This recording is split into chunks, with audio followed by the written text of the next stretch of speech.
Wow, what's going on this morning, people? A lot of news to cover from Chelsea, and I didn't see this coming, I have to admit it. Don't forget to like, subscribe, share, comment down below. Let's keep the conversation going. Tell us really what is going on in the Chelsea transfer market. I woke up this morning, 3 o'clock in the morning. Boom. Napoli and Chelsea are discussing about the potential loan for Victor Osimhen, and Romelu Lukaku is going the other way on permanent. And David Austin is the guy who came up with the news, and he said it was going to be with buy option. And everybody went crazy. Even me, I said, this is a great deal for Chelsea Football Club. This is a win-win situation.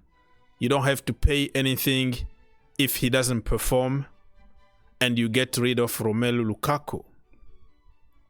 Few minutes later, according to Ben Jacobs, Napoli have raised the loan option into obligation to buy Osimhen in case Chelsea qualify for the Champions League. And I don't know how much money they are going to pay if they qualify for the Champions League. That is another question. How much are you willing to pay? It will depend on his performances. And you don't want to, accept something that will cost you a lot of money, like 100 million if you qualify for the Champions League. Obligation, I'm not too sure, but option is a win-win situation for everybody.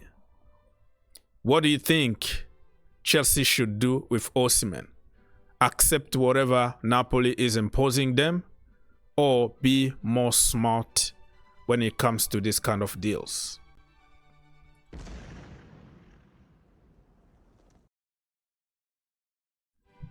Let's move on and give you some more details about Chelsea and the striking position.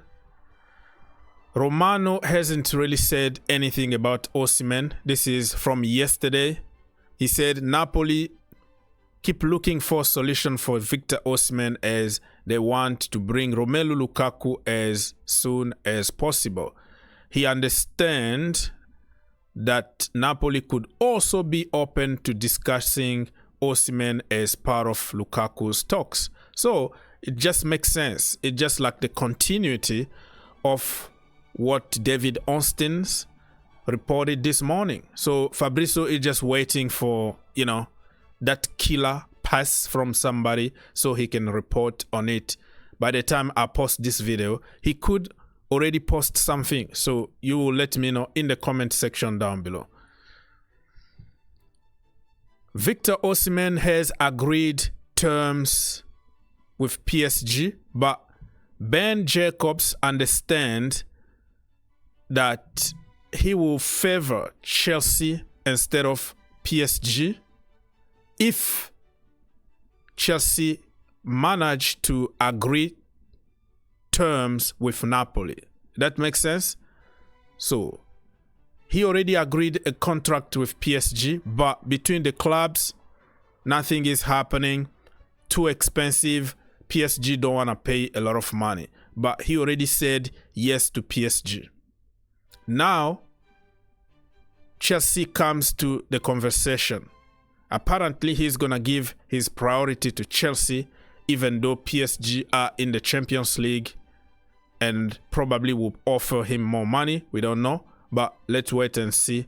So you can see a little bit of contradiction here and there. My question is, what if Napoli are playing this game to try to force PSG to pay immediately? Otherwise, they're going to be missing on Osimhen. You know what I mean? Because in a transfer window like this, it's a lot of strategy from agent, from the player camp, from the clubs. So it's not totally done yet, because you can have a little twist and let's say PSG accept to take him on loan or something, and everything can change. So you have to keep an open mind and don't celebrate too quickly, too soon. Some comparison between Osimhen and Nicholas Jackson. And I have to tell you what, they are not the same kind of players. Osimhen stays mostly in the box and wait for everybody else to work for him. Nicholas Jackson is the guy who link up the play, who drops, who helps with the defense, who helps with the attack. So I think this kind of comparison makes no sense. They don't have the same profile. Jackson is horrible with his head. There are certain things that Jackson can't do and Osimhen is going to do. I consider Jackson more as a shadow striker, a number 10 in a free role, or even a winger from the left-hand side, more than a proper target man. Victor Osimhen is a target man. Nicholas Jackson is not. So this kind of comparison is useless, and we have to respect Nicholas Jackson. The guy came for the first season, scored more goals than Didier Drogba. You have to respect him. And they don't even have the same profile as Didier Drogba. So I don't want to jump into this bandwagon of comparing. And I think Nicholas Jackson can play together with Victor Osimhen, and we're going to score a lot of goals. And also, if you sign somebody like Victor Osimhen, he needs service. He needs service. And Maresca will have to twist his system a little bit to fit Osimhen. Because let's be honest, Osimhen is not going to play this kind of slow building tiki-taka football. Let's be honest. Let's not be blinded by, emotions and adrenaline at the moment. Sign him, and we set him to failure. This current system of Enzo Maresca is going to set Victor Osimhen to failure. No service, no crosses, no nothing. What Victor Osimhen is going to be doing at Chelsea. Think about it. And I hope that he improve his system just like Pep Guardiola to accommodate somebody like Osimhen the way Pep accommodate Erling Haaland. You can see here even comparison between Victor Osimhen and Kai Havertz. Of course, it's going to be always different. Again, Kai Havertz is not a proper target man, proper number 9. I don't know why people try to compare every single thing. And also, don't forget that Osimhen is coming to the Premier League the first time. Kai Havertz and Nicholas Jackson being there and done it. So, regardless of the narrative on social media and some videos and that we see on social media, it doesn't mean that he's going to do that way at Chelsea in the Premier League.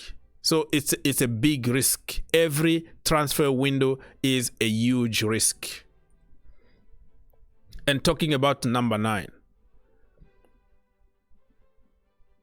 Report from Germany, Sky Germany reporting this morning that Chelsea and Aston Villa actually submitted a concrete offers for Max Beier. Max Beier, remember, 21 years old. We talked about him a lot during the Euros. We made so many videos about him. His release clause is going to be 25 million, but it looks like nobody want to pay that money, and Chelsea submitted an offer. So it's just contradiction everywhere. We're going for Osimhen, and then the next minute we are going to, or we already submitted a bid to get Beier. I don't know. You believe on what you want to believe and what's going to please your own mindset. In this point, it's all over the place, my friend. How many strikers are we going to sign? We have Mark Guehi that I like a lot and I want to keep in the team. I think it's going to work perfectly with Jackson. But if we bring somebody like Osimhen, Jackson is going to learn from Osimhen. And if we keep Mark Guiu, he's going to also learn a lot from Victor Osimhen. But the question is, how many of them are we going to keep in the team? I don't know. Atletico Madrid and Chelsea are now in direct talks for Conor Gallagher deal. Negotiation underway for a package worth 35 to 40 million plus, add-ons included. And Gallagher is a top priority apparently for Atletico Madrid.